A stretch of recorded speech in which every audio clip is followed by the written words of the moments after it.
What's up, guys? Thomas Mott here, joined by Josh Davis. I've hit the wrong camera button to start the show today, so let me go ahead and fix that. That was kind of surprising at the very beginning, but it is, of course, the Wednesday Link Live. Welcome to your normal scheduled programming here on a Wednesday, 7:30 p.m. Eastern Time. Josh, what's up, man? How's it going? What's up? I'm excited to talk about birds. The fact that this is the first Wednesday Link post Post-game. week one, an actual game that we have to talk about. I know we've mentioned that several times for preseason, but it doesn't get any better. It's like I'm reminded every single year, and it doesn't hit you until after the first game that you're like, man, NFL football, the NFL season being here, it just, there's nothing else that equates to it. The level of just sports fandom, and the fact that we have great news. We have some great things from the Packers I'm sure we're going to get into, and also some maybe surprising, somewhat, from what other people may say there. But I'm doing well. How you doing? Doing great. Yeah, like you said, ready to talk about actual football, ready to get into the news today. We had both coordinators in terms of Fangio and Kellen Moore talking to the media, one of which is very vague, one of which is extremely honest in Vic Fangio. I love the fact that he just says it as it is, and we'll obviously go ahead and start there. Welcome people into the chat. Philly Don is already throwing up a $5 super chat. He's got some important stuff to say. Evening. Let's go. Everyone go Birds. Let's run it. Will Hunt be active this week? And I'm going Barkley 150 AP yards again this week. We do not know about Jalen Hunt. We don't have an update there. I don't think he will be, but that's just my guess. And so obviously we'll have to wait and see as we get closer to Monday night. And 150 all-purpose yards for Saquon Barkley against the Falcons. Josh, yay or nay? What say you? I don't want to be the Debbie Downer. I don't want to be the pessimistic one here. So it feels like I might get shot here on the chat if I'm going to say this, but I feel like it might be a little bit. I'm not of a regression, more so hater. Just like make sure. Yeah. He got a lot of carries, a lot of touches. He did. Maybe let's just take care of business a little bit beforehand. He can come out of the game. Will Shipley can get some touches. So I'm not going to say it's for the sake of Saquon playing poorly or the O-line not blocking well. I'm just going to say less than that because he's not needed. Let's save him for, the whole season for later on down the line. So I probably will say under. I know that's not going to be a favorite thing to say for Saquon, but that's where I would go with it. Appreciate the 5, Philly Don. Also, Michael Heff saying, hey, Josh, first live show in a while. Let's go. Everyone else, Linda, Jamar Davis, Nate. What's up, Nate? Nate's awesome, by the way. There's Nate. You're the man. There's Nate. Big fan of Nate. John we'll talk M, about what's Nate up? in a little bit here. Dev as well, Brian Fleming. Monster the Boss. Good evening, gentlemen. Robert Wallace. What's up, guys? Welcome into the live show, which has... I don't know if we call it breaking news, Josh, but a couple hours ago we learned that once Devin White is healthy, which maybe it's this week, maybe it's next week, we didn't really get a clarification on that, he will not be returning to the starting linebacker position. It is Nakobe Dean's job, according to defensive coordinator Vic Fangio. Again, goes against everything we were told and everything that we saw during Eagles training camp because it was White and Baun or White and Dean, but White was always involved. That is no longer the case. He has lost his starting job, and it will be Nakobe Dean and Zack Baun going forward. Josh, not a surprise, but I know you have some thoughts. Yeah, not a surprise. It just makes you question, I guess, in terms of where Devin White was. I didn't buy it, and I'm still not necessarily buying it from the we're looking to trade Devin White before the 53-man cut down or something like that. But you're like, okay. So why was Devin White getting all the first team reps? It's just a little bit odd. I understand that, okay, you're going to move people around and it's not like Nakobe didn't get any first team, but Devin White was always the guy out there. It was Devin White and Zack Baun. It was the guarantee that you're going to see both those guys play first reps on the first team every single practice. That's what we heard. Now, he didn't get a very much play time in the preseason, but the thought or the speculation would be, well, he's solidified in that role.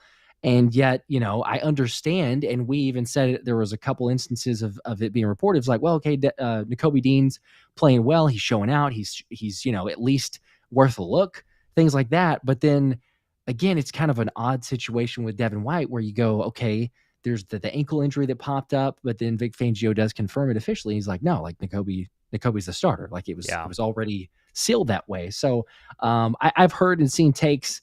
And I understand the line of thinking here. I disagree with it, but I've seen takes of well, yeah, but Nakobe was coming back from the injury and he wasn't getting inserted there as quickly and all this other stuff. So he played more reps than Devin White did. So it's a moot point in terms of was he held back because of the injury? Yeah. No, he played more snaps. He just played second string and third string a lot more.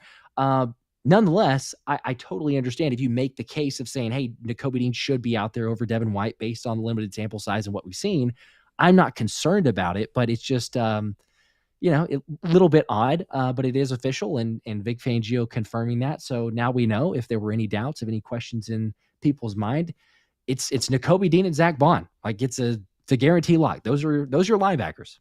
Well, the good news is that they both looked good, right? This conversation Sure. would be very different if one of them or both of them struggled like I think a lot of us kind of thought they would. In at least the first game, one of them hasn't really played linebacker at all. The other's been injured and really underperforming throughout his entire career. And yet, here we are. Nakobe Dean looked like the best linebacker we've seen him be, maybe his entire NFL career. Well, for sure his entire NFL career, but maybe his entire career playing the game of football. And Zach Baun is the best player on this defense, statistically, at least in the first game. I know he's not better than some of the secondary pieces and Jalen Carter, but he was that good. I mean, 13 tackles, 2 sacks, bunch of TFLs. He led the team in basically every major defensive category. He was incredible. And so I think having Devin White in this roster is going to be a good thing for depth because you never know in a 17-plus game season, depending on how deep you go in the postseason, who's healthy, who's not, who goes through slumps. I wonder where Devin White's kind of thoughts are right now. Is he, because this was kind of the thought process in Tampa Bay. He got benched. It was more so he didn't really want to play because he was upset. Is that going to be a similar case? All we heard off season is that he's revitalized his career and everything's different. And so there are question marks there, but it's just good to have a lot less question marks at the linebacker spot going into this entire season. Like Josh, you and I said, the big question mark is linebacker. Secondary is going to be really good. Pass rusher, we'll talk about, should be pretty good.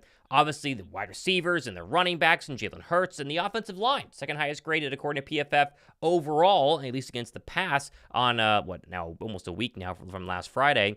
Everything else is fantastic, but we wondered about the linebacker spot, and so far, one game in, big asterisk by all of this, it seems pretty good. It does, yeah. And that's the promising part to it. Again, we were hopeful. I think there's a lot to like about Zach Baun, and we were talking about it a number of times and trying to, spread the word, I suppose, of Vic Fangio being optimistic in a Zach Baun, but you still hadn't seen it, right? Like there's a reason you would think or assume like the New Orleans Saints had not played Zach Baun very much. He'd had very few snaps. So all of a sudden and Fangio talked about it today in the press conference, but he's like, yeah, I saw things like I predicted or projected it based on some limited sample size that I saw of Zach Baun that we felt that he could play off-ball linebacker. And lo and behold, we saw that in a really good fashion, really strong fashion on Friday night. Now, it's just one game, so the hope is, can he keep that up? Can he do it day in, day out, week in, week out? Are we saying the same thing about him in, the middle of the season that we are now? Who's to say? He's obviously got to keep this thing up because, we can even think back of, and I'm not saying this, that there's a little bit of difference here, but still, like Nicholas Morrow through the first, 2 weeks, 3 weeks was one of the higher graded linebackers. I still take those with a grain of salt. I know most people do, but I'm like, all right, let's not go overboard. But he also didn't have a 15 tackle, 2 sacks, 2 tackles. So there's a lot to like for what Zach Baun was doing. And I think there's the difference too of like the physicality, the intensity that you see from Zach Baun, that it's like, even if he didn't put up all those numbers on the stats, you would still, I think, look at that performance and go, man, he was just flying around the field. And that we just didn't have that look last year for the vast majority of the game, certainly towards the tail end, but really the vast majority of it. So, it's promising, optimistic. I'm curious to see, does Devin White play some? Fangio talked about a linebacker by committee. It seems like this thing is transitioning towards just your 2 linebackers, but does Devin White work his way in situationally, occasional other times there, or is it just a somewhat luxury to say, well, you signed a guy for what, $8 million? Okay, you ride the bench. If there's an injury, we hope not, but if there is, then there you go. You insert yourself and you get to play. Try to win the job back, I suppose. Pimp Juice with a 2. He says, will Avonte Maddox be a rotation player by week 4? I think based on what Fangio said, DeJean is still not ready. He did play very limited snaps on Friday's game, he did play on special teams, a little bit on defense. But I think by week 4, the expectation is that DeJean will get a lot more of those kind of nickel hybrid safety reps, depending on what defensive package you are in, over Avonte Maddox, who did seem, learning a new position, or a position he hasn't played a lot at safety so far throughout his career. Didn't look that great. He was the person mainly picked on, especially by Christian Watson down there in the red zone. And so I don't want to, bail on Avonte Maddox because, again, he provides incredible depth if that were to actually be an issue. But based on where we're at right now, I don't see him getting a ton of reps. I do wonder, though, Josh, Quinyon Mitchell didn't play a single snap in the nickel. I think the entire game on Friday. He was all outside. We thought that, in a base defense, it'd be Quinyon. In a dime defense, he would then go to nickel with Maddox, and they put Ringo on the outside. Ringo virtually didn't play. I assume, we don't know right now, that Isaiah Rodgers is going to go ahead and come back. We need the official injury report probably coming out later on this week to give us an update. But when that happens, Quinyon, inside, outside, is going to be a big storyline to watch, especially against a Falcon team, which we'll talk about, struggled in week 1. They have weapons, though, and so you want to make sure you don't kind of look bad against what it should be a very winnable game on Monday night. Yes, and especially we add on top of that the fact that Kirk Cousins, it's just a guarantee you're to play Kirk Cousins second week of the season primetime game. I don't know what's up with the scheduling there. It's weird how we keep on playing him, but I'll take it in primetime because the record and the history shows that should be promising. But I'm with you, yes, because you have to have these guys show up, and it's going to be interesting. I would lean towards, I feel like, and this is not any inside information or anything, but I feel like Zay's going to be okay. Like, why would you make the trip? We had this whole conversation, difference of Devin White being there versus Zay showing it to Brazil, thinking he's going to play, hoping he can play. He has a week and a half since the game to get right. I would hope and assume that he does. And if he does, then the natural inclination is, okay, he's not going to play slot. He said it many times. He's not a nickel cornerback. He's not going to do that. So as great as Q was on the outside, I think that Fangio's comment to today as well, as being asked, like, hey, why did Q go to the outside? Why was Avonte Maddox moved to the nickel? And he said that we felt like that was our next best alignment with Isaiah out. And so that's kind of telling as well to go, okay, well, if Isaiah was there, then it seems to suggest that Isaiah would have been on the outside corner and then Q would be on the inside. So I don't think that will change. Could be wrong. We'll see. I mean, Zay could come back and, Fangio might look at the tape more or see something in practice and be like, you know what? Let's just keep it. Let's keep Q out there. Whether that means DeJean comes back in quicker than expected and you say, well, let's just go ahead and throw you out there against Atlanta. Maybe. But my guess would be that we'll see Zay on the outside, Q on the inside with a nickel. If you go to some sort of, a different package, you might see some flex situations. But ultimately, I think that we're going to at least get a look at Isaiah Rodgers. And then, depending on one game, they may change things. But it feels like that's the direction this one would be headed. I totally agree. Isaiah Rodgers did have a very good training camp. I know it almost seems like we're lying about Devin White having a great training camp because now suddenly he didn't, and now suddenly Nakobe Dean's the guy. But Isaiah Rodgers did have a very good training camp. The Eagles are very excited about his potential, his speed, his instincts, and really his resume with the Indianapolis Colts. I know it's been over a calendar year. We talk about how long it's been since he's played, but he definitely was one of the better cornerbacks, at least that season, in the entire National Football League. And if you can get back to the kind of the 2022, 2021 Isaiah Rodgers type of style, that's someone you don't want to just have sitting on your bench overall. So we'll go ahead and obviously keep an eye on if he's going to play this week or not. And hopefully, I think the expectation is he probably will. But a lot of people in the chat saying, when is the jersey giveaway? You got to go comment on yesterday's show, right? Yesterday's show for me. And then I'm going to pick it and do it on tomorrow's show. So if you haven't commented, you got to get in on that as well. So it's sitting right here if you want to see it. I was going to say, there it is. It's been sitting in my room for a long time now, but boom, tomorrow somebody's going to win it. So very exciting. And then I assume by the end of the week, Josh's helmet will be given away as well because we're at 74.4 or something like that. So it's very close. We're getting close. We're less than 700 subs away. So Isaiah Rodgers helmet, the LaShawn McCoy other side, the LaShawn McCoy one is gone, so that one got shipped out. But they're waiting on Zay, so 700-ish, a little less than that subs, and it'll be shipped out. I'm gonna have to get another helmet now because I've gotten so used to having something on the side that it looks like it belongs. So I don't know. We'll go with a different one, I suppose. There you go. Let's quickly go ahead and just give a quick shout out to some new stuff that Josh and I dropped a couple days ago. There are our new merchandise lineup. We actually have merch. We got cool merch as well, as you see here.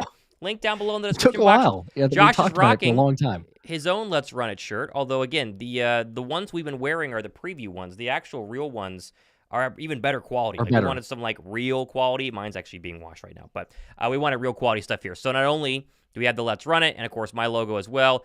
I am a big fan of all the other designs that we have going on here because they actually correspond with an Eagles player, and so you're not just getting like my logo or Josh's logo, which are on the sides of each one, but you're actually getting Slim Reaper, QB1, Always Open, very popular so far, by the way. Most popular one has been Always Open, and then working on there we go. Some more here as well. So bunch of fun working on these. If you haven't picked one up, they're down below in the description box, phillylink.com, and there'll be plenty more coming up, Josh. Heck yeah. We got some exciting plans for several of those. That's the beauty of nicknames with players too. Being able to, put those on there. You got the Baby Rhino Always Open. Yeah, I've got the QB1 and I ordered a couple others. They haven't shown up yet, but pretty sweet. There you go. Check I'm biased. them out. We appreciate you guys, everyone who jumps in on that. I saw someone say, get Isaiah Rodgers on the stream for the giveaway. I was going to ask if you were going to do that. I didn't know if you were going to, if he's free. I know he's busy. Will he jump on for 75K? Yeah, the initial, I don't want to guarantee. The initial thought where this thing was headed is I would say yes. I did get a 100%, but it sounded like he might be up for it depending on the schedule. So right. I don't know, because again, the fact that it's really hard, it's impossible to know. I'm assuming that in roughly, I don't know, 2 days. I think tomorrow. Could be soon. Yeah, that's true. Could be even quicker than that.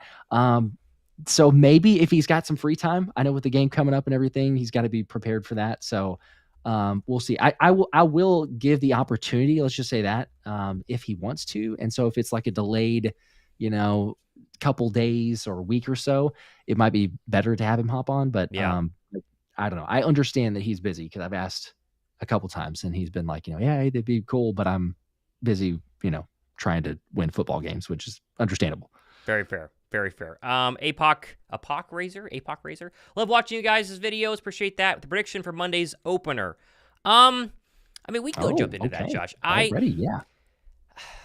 I was shocked the Falcons were so bad, Josh. And again, for people who don't know my background, I currently live in Atlanta. I moved out here to host a radio show on the Falcons flagship station. I did the Falcons post-game show. Obviously, still an Eagle fan, but you go where the job calls. And so I covered the team, basically went to training camp for 3.5 years before starting this YouTube channel and moving on.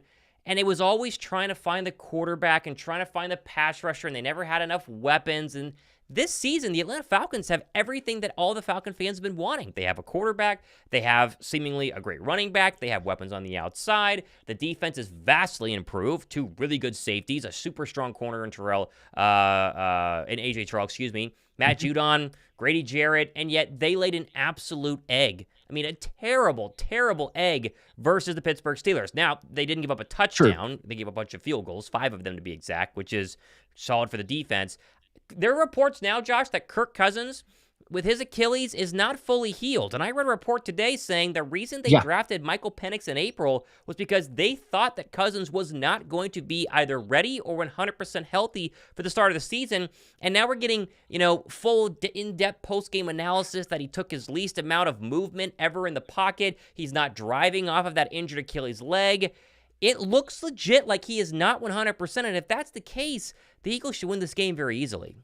Yeah, they really should, especially you want to see more from the pass rush. We talk about the Brazil, the field, everything there. So it's going to be good to see what does this pass rush do on a level playing field, so to speak. But yeah, like I've seen the same things. You go back and you watch the game for people that were watching it live, or you go back and look at some film of it. Kirk he looks very tentative. He looks like he's not confident to drive off of that back foot. They had, he's not good in pistol alignment. I'm sure you saw the same stats and analytics on it, but they ran the pistol quite a bit whenever they were doing run plays. And it was a tell to the Steelers. They're like, oh, they're in pistol. They're going to run the football. But the reason they did it is because Kirk couldn't get under center. Like they were afraid he would not be able to get the ball and run back there to hand it off as quickly. So, hey, you just line up in pistol, take the snap, and you hand it off here. But you're like, okay, well, if you're going to just telegraph it to the defense, then they know exactly what you're doing. So you're right. The offense did not look very good. Not a lot of promise there. TJ Watt is TJ Watt, so he was having a good game, as were a lot of the Steelers. But Yeah, it's a very weird situation there. I don't know. I mean, yeah, you make risks or you take risks on players of projection, I suppose. But when you pay Kirk Cousins that type of money, whenever Penix was initially drafted, it's like, what are they doing? Why Yeah. on earth are you drafting this guy this high when you've got your quarterback supposedly? But if that's not the situation with Kirk Cousins, then hey, good for him because he keeps on getting guaranteed money, tons of contracts that he signs. But he does not look full. He does not look fully 100%. He does not look right, and that I can't imagine changes in a week's time. So if you're the Eagles defense, you got to be loving it. If you're watching the tape, you're thinking all we got to do is put a little pressure on him because he's certainly not escaping anybody in the pocket. But you're also going to put a little extra stress. If you shut down Bijan, then I mean, the game's a wrap. Like that's the main key right there. Just don't let them run the football. You're good. Yeah. Yeah. No, I mean, that's the thought process. The other weird part of the old Falcons situation is they didn't play Michael Penix, but a couple of drives in the first preseason game, and then they sat him. So if they knew that Cousins was either not 100% or he could have some issues, why would you not give your rookie quarterback as many reps as possible? That way he could be ready to go whenever he comes in. Doesn't make sense, but, whatever. I do want to say that one bad game from that Atlanta Falcons team last week does not officially confirm they're going to be bad this year. You need to see multiple bad games in a row. Totally. The hope is that they play us and they give us another bad game. Eagles win 31-10, 31-17, whatever the number is. But that team is still very talented. And that defense, again, has two of the most ball-hawking safeties in Justin Simmons, and I'm blanking on the other one right now, the guy from Cincinnati, what's his name? Jesse Bates. Yep. Who are great, and they can turn the football over. And we talk about Jalen Herz and turnovers here in a second, but that's still a very good defense and one to respect. And so I think the Eagles are going to win, but I want to make sure the Falcons are bad before I go, oh, the Eagles are just going to crush them. I do think, though, Josh, as we can move into Bryce Huff here, this is a big game for Bryce Huff. And I saw a lot of people in the national media, local sports radio today. They're really saying that the Eagles officially have a bust in Bryce Huff. And obviously, Vic Fangio's comments today, for those who didn't see it, I'm sure Josh will have it on the show tonight. I'll have him on my show tomorrow. They weren't great. They said he needs to basically prove that he deserves more snaps than the Nolan Smiths of the world, the Brandon Grahams of the world. And a lot of people are jumping ship on the guy. It's really hard for me to do that just yet because I truly believe those field conditions were so bad last week. It's almost impossible to judge pass rushers, right? Well, Nolan Smith had one more, quarterback pressure than Bryce Huff, and he had a couple more snaps. Very few people even got to a Jordan Love. Like the Packers are a great pass rush defending team. They're very good in pass protection, and there wasn't a lot of people getting in Jordan Love's face anyway besides Zack Baun. So I'm not ready to bail on Bryce Huff, but I do think if he goes goose egg, 0 pressures, 0 sacks, 0 hits on Monday night, then the conversation is going to really, really start to get ugly. Yes. Oh, I'm right there with you. He does need to show up. But I'm also not jumping ship either on Bryce Huff. And, some people did tell me that I can't refer to him as Agent Zero anymore until he does something. So I suppose I understand that. So we'll just call him Bryce Huff for now. Sure. But the fact that he is, you paid him this money, right? You want him to be that pass rusher. You need him to be that guy. He's got to show you something. Like, this is the moment here. You could totally discredit or just say, you know what, it's fair. You didn't do that on a field that was trash and everybody saw it. It's totally acceptable because I think it was both sides. You look at the Packers, their guys were slipping. Same thing for the Eagles. The argument that I also made, and some people were like, you're crazy because, and there's pessimists and, just people want to take all sides. And I get that. But it's like, okay, case in point, remember Super Bowl 57.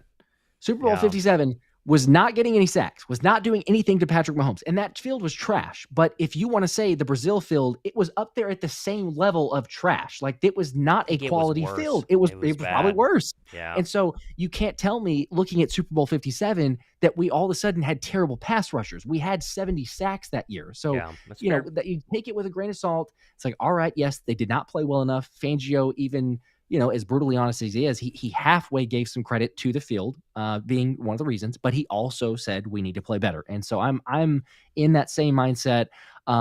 if we come away from, Monday night and we're sitting here Yeah. going, well, hey, we didn't get a single sack, and the guys generated very little pressure. Bryce Huff didn't generate much pressure. He got 30 snaps. Fangio took him out. He's like, you're not playing well.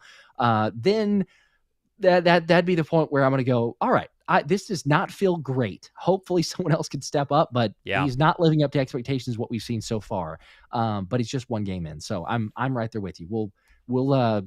We'll have better, I think, more fair judgment and assessment on Bryce Huff Tuesday morning, knowing what we did for Monday night. I totally agree. And listen, this just probably goes hand in hand with why so many Dolphin players were so upset because Vic Fangio's the worst coach ever. And they're all complaining because Fangio's not a hierarchy guy, right? He's not going to sit back and go, well, Bryce Young was paid $17 million this year, so I got to give him more snaps than Nolan Smith, even though Nolan Smith was technically playing a little bit better. I mean, it's probably hard for egos in the National Football League when your defensive coordinator goes, hey, man, you're not playing well. You're supposed to be our starting edge. You're going to play, 3 less snaps or 2 less snaps than Nolan Smith. And I'm sure that a lot of players aren't fans of it. But this Eagle team seems to enjoy it. And I think if Bryce Huff can embrace it and use it to get better, which, again, playing in that New England preseason game, it was kind of a knock on him. And yet he came back and was like, man, I was pumped. He had his the best PFF grade of any of the Eagle pass rushers that game. He said, I needed to get reps. I think just giving him time is going to be the right move. And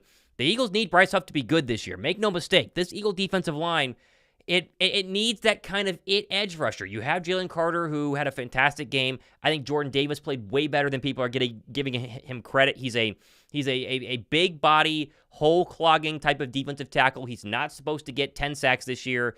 I think overall, Nolan Smith played better. Defensive line looks good, but they do need a double-digit sack guy somewhere. And if it's not going to be Jalen Carter, which is tough as a defensive tackle, not named Aaron Donald to do, it's either going to be Josh Sweat, Nolan Smith, Brandon Graham, or obviously Bryce Huff. And Huff is getting paid millions of dollars more than everybody else. It needs to be him this year to go ahead and kill all the haters, to kill all the doubt that the haters have out there, and prove he's a legit pass rusher that I think he will be once he gets on solid ground on Monday night.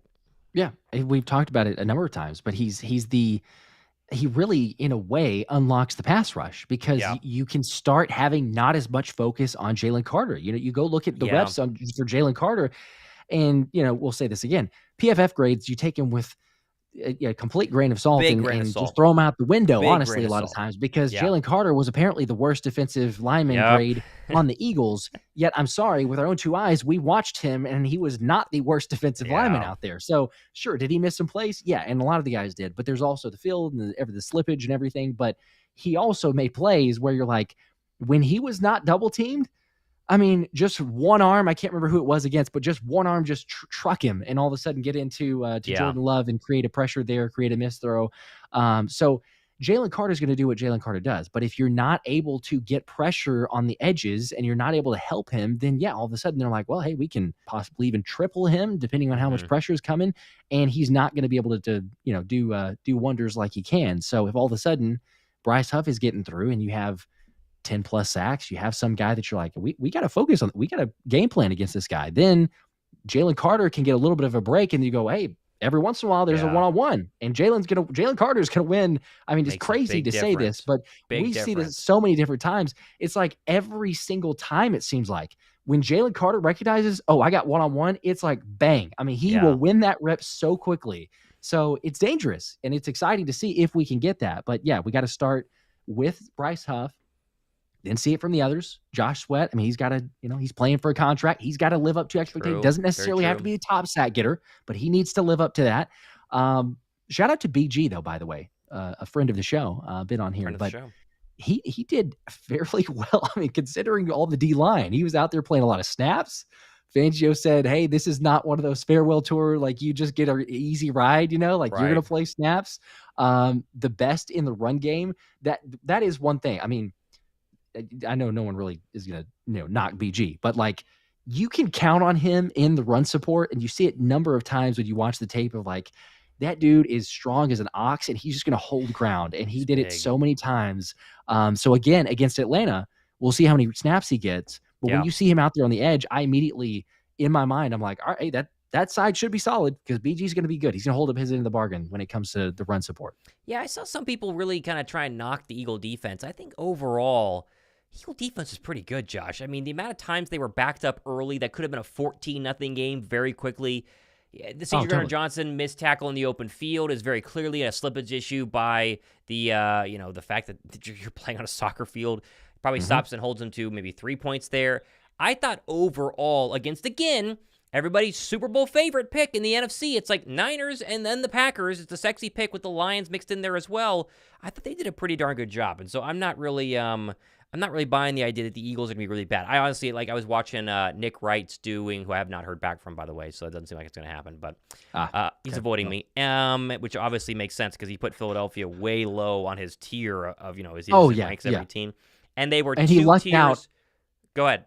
No, and he lucked out with the Chicago. I thought about this weekend because I was like, oh, they're going to lose to Tennessee. This will be great. And then, I'm sure just winning with Chicago. Yeah. I told you they're going to be so great. It's like, okay, sure.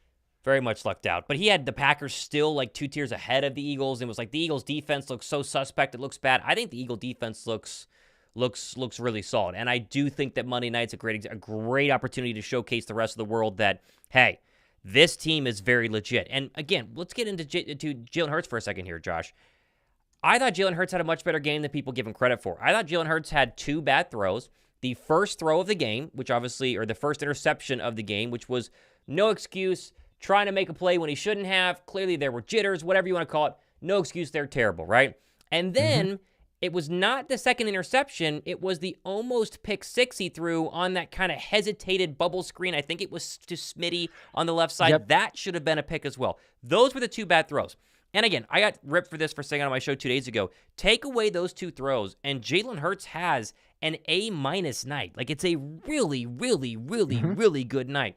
Extremely clutch on the end of the first half and the end of the game, moving around the pocket well, throwing to the left side of the football field, accurate across the middle, finding Saquon in the corner of the end. Like, he was really, really good minus those 2 plays. And so I think Monday gives you a chance to show the doubters that the defense is a lot better than bottom 10 in the league, right? Because I think right now some people will still say, well, they're probably the 21st best. Like, if you had to guess, I think they're probably the 12th best defense right now. I think overall they might be as close to the top 10 as the weeks go by. So prove that they are that good. Double down on Saquon, because there are some people out there who will say it's a fluke. 3 touchdowns is going to happen all the time, which it won't. But if Saquon goes for $120 and 2 touchdowns, $120 and 1 touchdown versus the Falcons, the hype train keeps rolling. And if Jalen stays clean, Josh, like he did every single day, apparently in training camp, you're scoring 30 points every single week. There will not be a team that will hold you to under 30 points. I can't see on this schedule unless it's Baltimore or, I don't know, take your pick, right? They're going to score a lot of points, and I thought Hertz was a lot better than people were really giving him credit. Yeah. They will definitely, they'll score a ton of points because it was coming away from that game. And again, it's understanding we're both there as far as like it's just one game. But one game.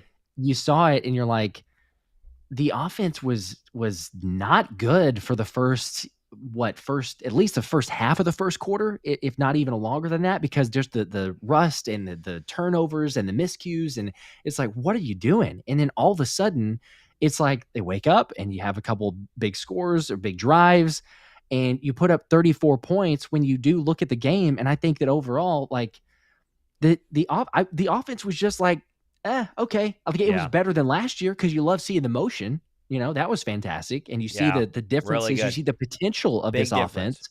Heck, Smitty, shout out to Anthony DeBona, who's here, by the way. So good evening. Hey. Anthony's got the nickname for Smitty going from the Slim Reaper to the Slot Reaper. I kind of like that because, Smitty played more snaps in the slot than he did on the outside. And so, we had talked about like how much is he going to play in the slot. To see that, and to see how Smitty's able to use, I think that you talked about it, and I've seen a number of people as well, but the route tree, Smitty, where he's running across, it's like, thank you. Use him to the full ability because his talent is insane and he's incredibly consistent. You know what you're going to get from him. So, yeah, there's like lots of good parts to it, but it's such a strange game. Like, I came away from it initially, the high of, okay, we won. But then the more that I've just kind of tried to think about it and analyze it and go through the film, it's like, man, it was such a weird game. Like it's so up and down. Like there's moments where like, my gosh, this offense could be great. And then you're like, what are we doing? Like there's just, and again, it's rust, it's first week. You're seeing some things that maybe you hadn't seen before in camp. I totally get that. There's a lot of things that you could throw out there, but overall, I think the part that you come away from it is saying there is a incredibly high ceiling for this offense that they didn't even get close to reaching in that week 1 game. Yet they still scored 34 points. 34 points, yeah. And they've got all the playmakers to do it. So it's the same thing that we've said all along. If you stay healthy, this offense is going to dominate. They are going to score points. They are going to put pressure on defenses. Yeah. And I mean, it's going to be difficult for people to stop them. Heck, we also talk about, the O-line's got to get their praise, but Mekhi Becton, man, Thomas, we talked about it a number of times with like, what is he going to be like at right guard? I know. And oh my gosh, like talk about a debut. It's great. It's incredible for the run game and the pass game. He was built to play right guard, and it's crazy because he's built to play left tackle. That's his, original position. It's where he should be, and yet he just feels, I don't know what it is. He just feels right in Philadelphia. Kind of an underdog, comeback kid. Everyone doubts him. You're saying he's a bust. He's washed. Got to play a new position. It's going to be too hard. Tyler Steen's already there. And then, boom, he just, does what I guess, he does best. And that's to be a massive body that moves people. And he created a lot of those running holes for Saquon Barkley, including that jump cut kind of touchdown. I think it was the second one. Yeah, the second, because the third one was the close range one. But that was all Mekhi Becton. And then it was creating the hole, jump cut, burst from Saquon, who looks unbelievably fit right now. He just told us that he's, the healthiest he's ever been. He is 100% from the eye test. So very excited about what he looks like. And again, I'm excited about this Eagle football team. If you lose that game against the Green Bay Packers, you're feeling bad and you're ripping Jalen Herz and you're saying the defense got gashed a little bit here and there. But the fact that they won it, and then you go back and watch the film, Josh, and you go, like you said, a lot of weirdness, a lot of up, a lot of down, but so much more good than 2023, right? And we were winning games by the skin of our teeth. Despite poor play, despite turnovers, this against felt like poor teams too. Against poor teams, right? This felt like a real litmus test win for a week 1 game to kind of go, are we different from the last 7 games last year? And I think it was a yes, because you're not winning that game last year, right? You're in the fourth quarter. That football team last year loses that game, and the fact they came out and won it, I think is a big deal, and I'm very excited to see what they do against the Falcons. I think it's a fantastic test. I suddenly am a lot more worried about the other NFC West or other NFC South teams you're going to play in week 3 and 4 with the Bucs and the Saints than I am with the Falcons, just based on week 1. But man, it's early, like Anthony DeBonis said. But Becton looks very Brandon Brooks-ish out there, which is what he said, and Brandon Brooks is about as good as it gets. So I love it. Come on now. That's some high praise. We like that, because Stout was saying Brandon Brooks and the comparisons for Tyler Steen for a while. But if Becton wins out, which he did, wins out against Tyler Steen, then that's also saying something. You got to like what you saw. The fact that 70.7% in the slot for Smitty, as Anthony says, previous NFL career high was 56.8 in a single game. Isn't that crazy? It's insane. But then also the motion, it goes hand in hand. He's playing in the slot. The motion that we saw, it was 66% of the time, and it was one of those where I expected to get a little bit more motion than what we'd seen for the Eagles. I'm not sure I expected to get the 66% motion from Kellen Moore, but it was such a breath of fresh air. And it was. Some of the plays, I'll give it to you. People have said this, and I totally get it, because I watched the film and I've tried to be like, oh, okay, well, you didn't get too much there. Some of them, it didn't help at all, right? Like, and maybe it did a little bit. You could say, okay, well, you're going to get a tell from what the defense is doing, but you see it and you're like, well, okay, that play didn't amount to anything. But a lot of the plays, you go back and watch when that motion occurred, and it's like, there you go. You either get a linebacker to move out of position, you get a corner to move, you have a safety show where they're at, you get something that Jalen can recognize pre-snap, and then all of a sudden you set it up to be able to take advantage. And that's what you saw. I mean, the numbers say it, the game itself, you watch it, but Jalen was 15 for 21. Can't remember what the exact yardage was, but 15 for 21 and, a touchdown, or I think maybe 2 touchdowns, versus whenever he did not use motion, and it was like 5 for 13 with 2 interceptions. It was terrible. Like, no motion resulted in that same stagnant offense. So 100%, if this was last year, we're not winning that game. The offense would not carry you. Even all the playmakers that you have, they're not going to carry you. And then also, we mentioned motion, Smitty in the slot, the separation that he was getting too. Like the receivers being open. He had I think it was 4.5 yards of separation for target separation. It's like, when was the last time? Because that was the knock on the team last year. We're saying man, Jalen has to throw in these incredibly tight windows, and he had a couple of those throws, but it's Kellen Moore making things easier for Jalen to first off see it and read the defense, but also there you go. There's your open receiver, and they are open. What a novel idea to get your best playmakers on the move and help them. So it's not just, hey, you're lined up against the cornerback, you're double covered. Go beat them. Go beat them because you're an all-pro or you have all-pro potential, and we'll figure it out, right?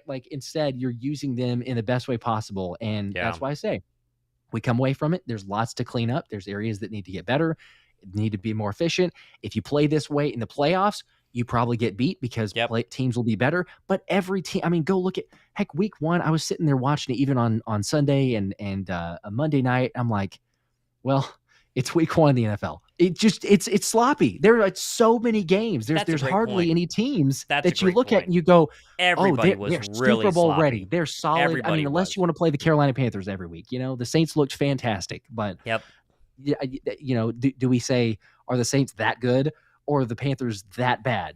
So it's like, come on, it's 1 week. It is okay. It's okay to be optimistic. I'm not trying to go overboard with it, but we're in a good spot. I totally agree.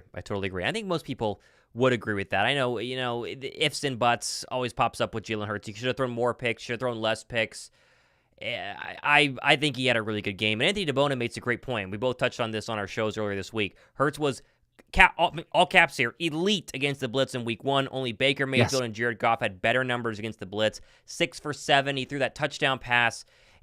He knew where his hot routes were, Josh. That's the big key from last year where I think they really struggled, because it wasn't like the protections were always horrible, but Jalen would get blitzed and immediately run away from his hot routes. They would have a hot route kind of planned over here to the right, so snap, A-gap pressure, just dump it off to the right, he gets snapped, and he'd bail left, and there's nobody over there, and you're like, oh my gosh, what are we doing? This year already, he's going to the line, seeing the blitz, making an adjustment, maybe he's creating the hot route, we don't really know. Boom, turn, Smitty, 5 yards, live to die another day. Same with Goddard, did to A.J. Brown a couple of times. It's a breath of fresh air, and again, you have a long way to go, but if he continues to build on what is a brand new offense, he's learning a brand new system, and he looked pretty good in it in week 1. By week 10, Josh, he should be pretty darn good, and he has the weapons to just go absolutely buck wild in the rest of the NFL. He does, yeah. And it's a difference of you have the weapons and you're putting them in a position to make plays, which, like you say with the blitz, that's the most dynamic thing there. I guess the biggest change because we saw it's like, man, okay, Jalen Hurts is not going to be able to have the answer here. And it's 1 game, but even in the sample size, you saw it so many times. He knows where that hot route is. And so I think that's one of the benefits naturally of that. And Ryan says Jalen looks more engaged with motion. He does. He looks more engaged. I love the idea. We both called it out on the live stream that Jalen was smiling. There were some moments where you saw some positive emotion from Jalen. I was like, my gosh, I don't know if I recognize that player. Same thing in the press conference. He's taking a dig at Jeff McClain. I kind of laughed about that because he's like, how you see that on Twitter? I thought isn't that a fine? It's like, but it's better because you can see. Yeah, he's kind of having fun with it. He's embracing it. There's a give and take, and there's back and forth that happens with the media, with these interviews, with press conference. It all is a part of it. But instead of man, everything just felt so forced and felt so just forced. Miserable, and I don't know, depressed or what it was. But really it was depressed. just come on, we won. Sure, we didn't play well, whatever. I get the mantra, I get the same old tagline of the standard is the standard, and we got to play up to the standard and all this other stuff. But you can have some fun with it. And I think that for me was also the big takeaway of he was laughing. He was having fun with Jordan Mailata after one of the scores. He gave a high five for the guys. 1 game in, but even in his interview afterward, I think it was Sal Powell that he was interviewing with. And, he's even joking there. He's like, yeah, it's a lot better to have a long flight home to get the dub than not, and he's just kind of laughing. But you didn't see that from him last year. So I don't know. I don't know what it is. Someone actually mentioned, I think he's engaged now. Speaking of the engaged with more motion, is he? Do you know that officially? I think he is. That may be another dynamic to it, I guess. Sure. Whatever gets him more excited, congrats to him if that is the case. But I will Sure. say he does look like a different person, not even like football related X's and O's, but you just see the leadership and that mentality from him. It's like, man, he just looks lighter. He's carrying himself in a different way, and that's always good to see. I saw a comment asking, give us a hot take on the Cowboys win against the Browns. My hot take is that the Browns are a garbage football team. I think Deshaun Watson is completely washed. I think his mind is elsewhere, if that's what we can go ahead and call it. And I don't think they're that good. I think they have a decent defense. I think their offense is extremely overrated. Most of their weapons are either injured in Nick Chubb or really old in Amari Cooper, and they have a nothing burger at quarterback. So I think that Dallas's win, I guess we can say is impressive. Maybe their defense is better than we thought, but we don't know anything about Dallas after that first game. I think you're going to learn more about Dallas against the New Orleans Saints this week than you did the Browns, based on Watson being extremely washed. Extremely washed. Excuse me. Super chat here from the guaranteed C4. money bowl. There you go. There you go. I was going to say the 230 and 231. So Yep. Good for Dak and that organization. That's Status fantastic. on linebacker situation says C4IMMEQ. I don't know what the cap. I don't know what your name is, but I just read the letter. So, Devin White, is he playing this week? We don't know. We didn't get an update on Devin White's health. We do know that if he is healthy, he will not be a starting linebacker because Devin White, from Zack Baun and Nakobe Dean played well enough. So that's the status right now. The status right now is we don't know if he's going to be healthy. I would assume he's going to be, I don't know, but we need to get, I think, tomorrow's practice, because where everything's pushed back a day because of the Monday game versus Sunday. I'm pretty sure we find out tomorrow the first injury report, and that'll be a really good indication. If he's limited versus being a non-participant, that'll be a really good kind of tell if he's going to be out there and play. For sure, yes. That'll be the first get-go. You know that he's, even though he's not starting, that there's extra motivation to be like, I got to be 100% healthy, get out there, be ready to go, because if anything happens, it's time, and I'm sure that he's probably thinking that way. I would imagine that, it's like, there would be an opportunity at that point in his mind of, hey, go win back the starting job. If I play well enough, it's the NFL. Things happen. We don't wish injuries. We hope everyone stays healthy. But if it does take place, then you got to be ready. So I think he's probably doing everything. That's also most likely why he didn't go to Brazil, to get that extra rehab, get the extra treatment. But we'll see. I think, I'm trying to remember. I think I said this on one of the shows, maybe the lives. If I had to guess, it seems like Isaiah Rodgers will be more ready, a chance for him to play versus Devin White. If it was only going to be one, I would feel like it'd be more of a Zay situation than not. But we'll see. I think it was Call Me Q, by the way, for that name. But interesting. Donald Shipley just asked, is Rodgers playing?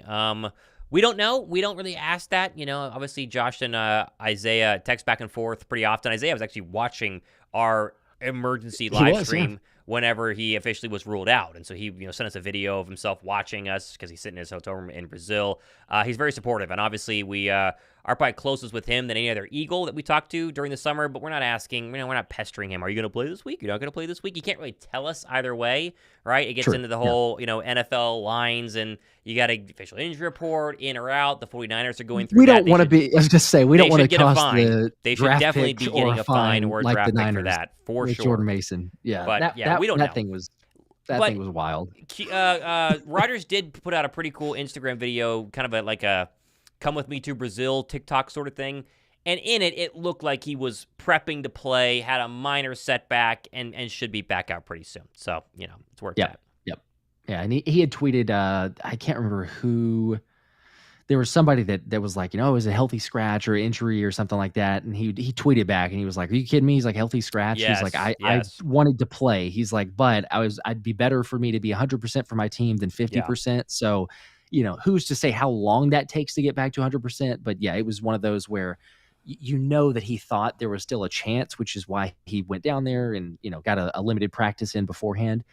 Just unfortunately didn't work out in week one, and, you move on from there. But should be fun.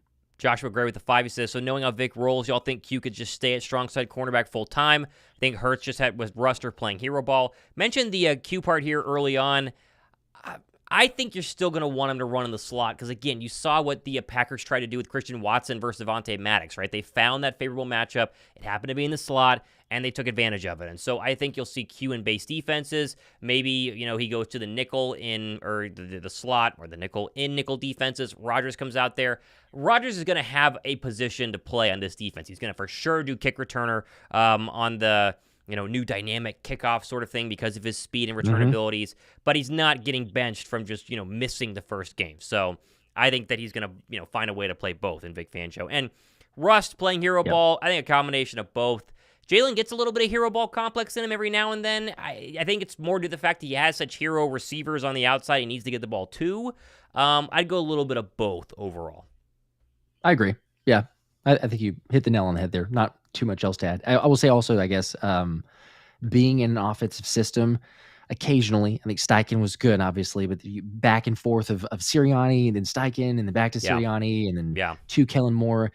I think there's some ingrained in, okay, I had to be playing hero ball in a sense with Sirianni. So there might be some bad habits, if you will, from that side of like, oh, maybe let's try to make something more happen than we need to, based on, the play calls and what Kellen Moore. But even Kellen, and again, this could be falling the sword, but even Kellen in the press conference said like, I needed to dial it down. Like there were some moments where I got overboard or over aggressive. So, again, it's week one.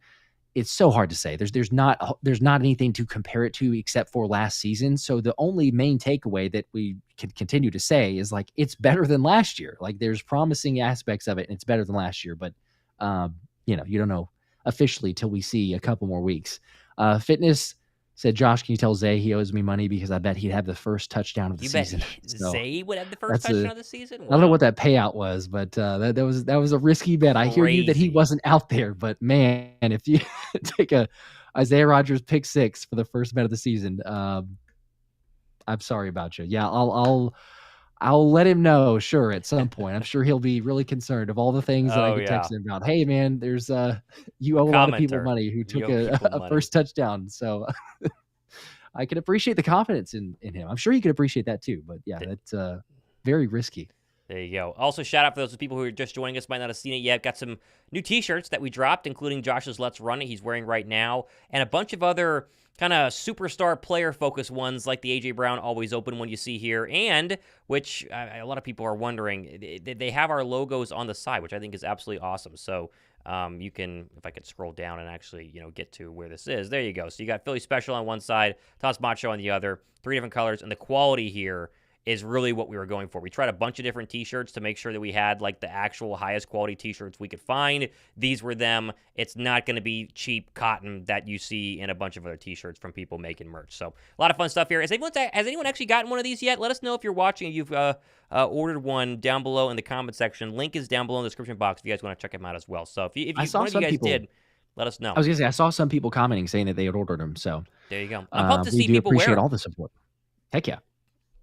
That'll be a blast. Let's see here. A couple more questions before we wrap things up. I see people who are talking about C.J. Gardner-Johnson. I thought he was good. I thought he was really good, flying around, high energy. We all talk about missing the tackle, which is an incredibly hard tackle on that field. Jalen Reed is running 1 billion miles an hour. It's crazy. So I'm not going to rip him for that. Having 8 back there is a massive, massive plus for the Philadelphia Eagles, and I think it definitely showed. Yeah, I agree. It's the mentality, the intensity, the swagger. It goes into.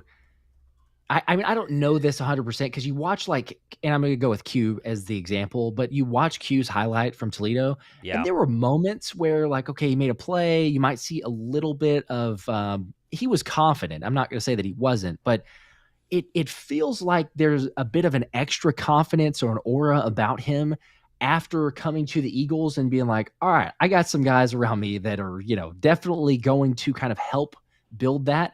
And with a C.J. Gardner-Johnson, he's going to let you hear about it. And so I think that you kind of saw that with Q. I mean, I was getting a kick out of the fact that we noticed it a little bit during the game with, obviously the Christian Watkins pass breakup and he's letting him hear it early on. Yeah. But I didn't realize it until afterward watching the film. And one of the pass breakups where he's dropping back and then he comes back to make the pass breakup on not even his guy. He recognizes it. Then he goes over and he's jawing with Rashawn Gary. It's like if you have the confidence as a rookie to be like, he's got crazy hey man, confidence. I'm here, so like the fact that he was doing that and showed up the way that he did, I'm like, okay, everybody already loved Q, especially with the draft pick there, but the fact that he has that type of confidence, I'm like, you know what, we're already sold. There's your long-term outside corner, even if he's initially in the nickel. Long-term, he's going to be there, and he's going to be really good. I mean, we've talked about this like overreaction, and I get it. But Thomas, I don't know if you saw it. Merle Reese had said on the interview, he's like, he's an all-pro. He's like, he's not a rookie. Brian It's like, Baldinger I'm said the watching same Q. thing. I was gonna say, there you go. Yeah, Yeah. It's like you have it from a bunch of different people where you're like, again, it's easy to get overhyped with 1 week, but they've been around a long time, and it's still going to take some for them to be like, he's got all-pro written all over him. Just what he's done, the plays that he's made. So, yeah, I mean, how can you not like seeing that from your rookie player? Shout out Reed Blankenship, who got very little love, I think, even from someone like myself in my recap video. I think we just kind of glossed over how he was incredible. We as a secondary piece, you only want your name called when you do something good, or you don't want it called at all. And he basically was silent the entire game, meaning he wasn't getting burnt, he wasn't making mistakes, and then had a really crucial interception, which he really kind of baited based on the defense Fangio showed, because he was showing pressure, and they bailed out of it, and then Reed came up to jump the route. It was a really well-done play that got the Eagles kind of going there in the second half, and credit to the Ghost for... Again, people were saying, is he actually a starting safety in this league? Is he going to get beat out when Cindy Brown comes back? Is he going to lose his job? Reed can play. And listen, the Eagle players think Reed can play, and they love him. They think he's a leader. They ride or die with him. They're big Reed Blankenship fans, and I think he showed exactly why in last Friday's win. Yeah, absolutely. He's I mean, I think it was voted for the play of the game, right? The pick that he had, I believe that it was. It was a massive, turnaround, or at least a game changer there, because he makes the pick.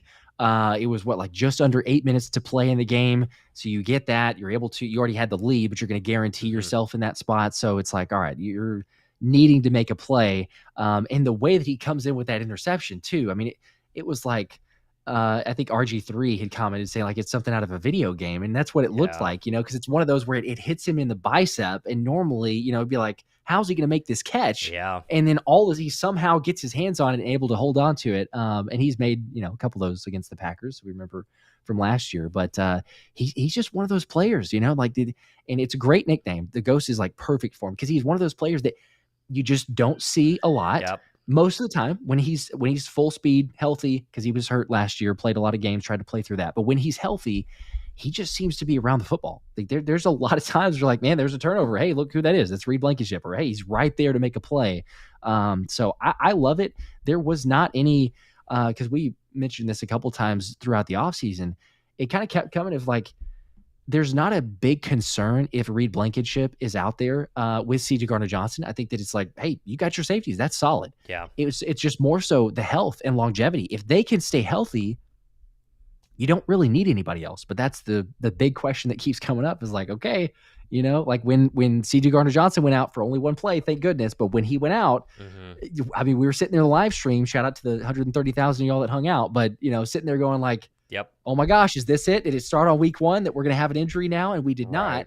But it is a question to be asked. And I guess it's a good segue too, to briefly mention before we wrap things here, the Caden Sterns news, which was just, I guess, strange. I don't know. Cause it's, he gets signed to the roster and Fangio and Christian Parker are like, oh, we like him, but he's not ready to play he'll be out for a couple weeks before we even get him on the field. Yeah. And then he gets cut for the 53-man roster and then signs the practice squad and then cut from the practice squad and now back to the practice. It's just like, your guess I can appreciate Howie Roseman making for the roster, but what on earth is going on here? He's just another body, I suppose, a little depth that you hope maybe he heals up better than 2 weeks ago. It's kind of odd.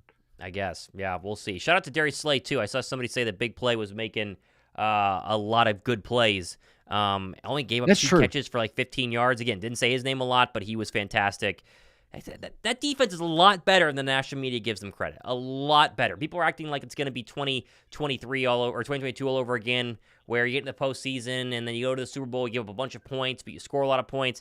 I think the defense is going to scare a lot of people, and I think they can match up really well cover-wise against even the best receivers in the league. And when you play the Dallases of the world, the healthy Rams of the world, you play maybe Jamar Chase and Joe Burrow, though they're a little questionable after their loss week 1. They're going to match up very well. So, obviously, we'll see how that goes the next couple of days. Be sure to go ahead and subscribe to both channels because Josh is giving away his helmet. If you have not gone to my video yesterday, we're giving away, you're going to get entered in for the Westbrook jersey giveaway that's going on tomorrow. So be sure to watch the video for that one to see who wins.